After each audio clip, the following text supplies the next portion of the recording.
शिवरायांचा पुतळा अज्ञाताने रातोरात बसवला आणि गावात आतापर्यंत गुण्यागोविंदाने राहणारे दोन समाज आमने सामने आले। माढा तालुक्यातल्या अंजनगाव खिलोबात जो प्रकार घडला त्याने फक्त गावातल्याच बंधुभावाला धक्का लावला नाही, तर महाराष्ट्रातही शिवरायांच्या पुतळ्याला विरोध होतोय असं चित्र तयार झालं। मात्र ज्या अज्ञातांनी हा पुतळा बसवला त्यांनी ना कोणती परवानगी घेतली होती, ना गावकऱ्यांची कोणती सहमती। अखेर खिलोबा देवस्थानच्या जागेवर बसवलेल्या या पुतळ्याने धनगर समाजाला भूमिका घ्यावी लागली आणि पुतळा हटवण्यासाठी गर्दी जमली। पुतळ्याच्या समर्थनार्थ एक मोठा गट मैदानात उतरला आणि शाब्दिक बाचाबाची थेट दगडफेकीपर्यंत गेली। धनगर बांधवांसाठी लक्ष्मण हाकेंनी तळ ठोकला आणि हे आंदोलन 3 दिवस चाललं। ताण वाढल्यानंतर पोलिसांकडून दोन्ही गटातल्या सदस्यांना सोबत घेऊन चर्चा करण्याचं काम सुरूच होतं, पण ऐकायला कुणीही तयार नव्हतं। अखेर मोहोळमध्ये राजन पाटलांच्या बंगल्यावर बैठक घ्यायचं ठरलं आणि तिथून खऱ्या अर्थाने चर्चा सुरू झाली। 3 दिवसांनंतर ज्या अंजनगाव खिलोबाने सुटकेचा निश्वास घेतलाय तिथे तोडगा कसा निघाला आणि या पुतळ्याचं पुढे काय होणार याची स्टोरी मी या व्हिडिओत देणार आहे। नमस्कार, मी विशाल, तुम्ही पाहताय story.com। खिलोबा देवस्थानच्या जागेत अचानक छत्रपती शिवाजी महाराजांचा पुतळा बसवल्याने या वादाची सुरुवात झाली। पुतळा हटवण्याच्या मागणीसाठी 3 दिवसांपूर्वी लक्ष्मण हाके यांनी गावकऱ्यांसोबत आंदोलन सुरू केलं आणि त्यांनाही विरोध करण्यासाठी शिवभक्त पुढे सरसावले।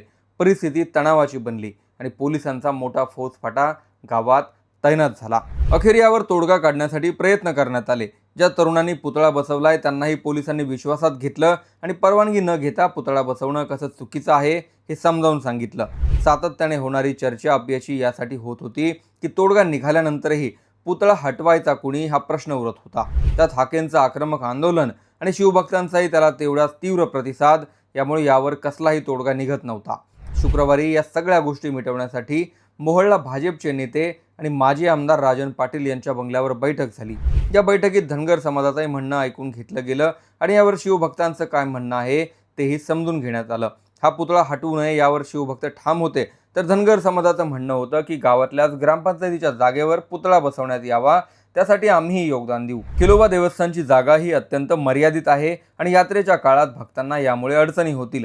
खिलोबा या देवस्थानावर धनगर समाजासोबतच गावातील प्रत्येक जाती धर्मातील गावकऱ्याची अपार श्रद्धा आहे। इथे दरवर्षी मोठी यात्राही होते आणि गावकरी एकत्र येऊन हा उत्सव साजरा करतात।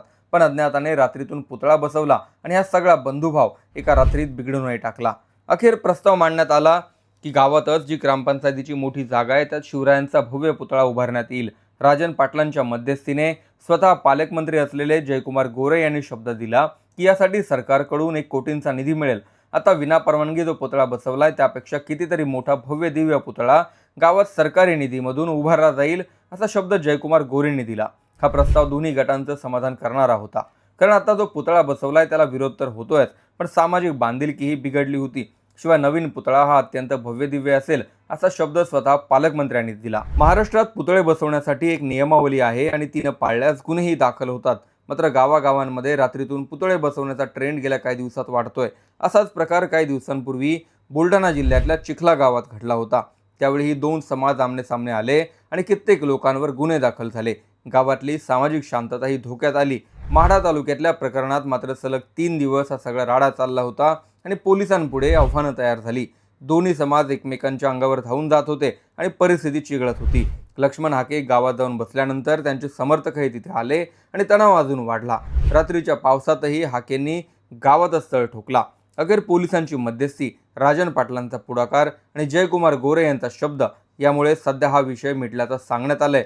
रातोरात पुतळे बसवण्याच्या ट्रेंडवर तुमचे मत जरूर लिहा।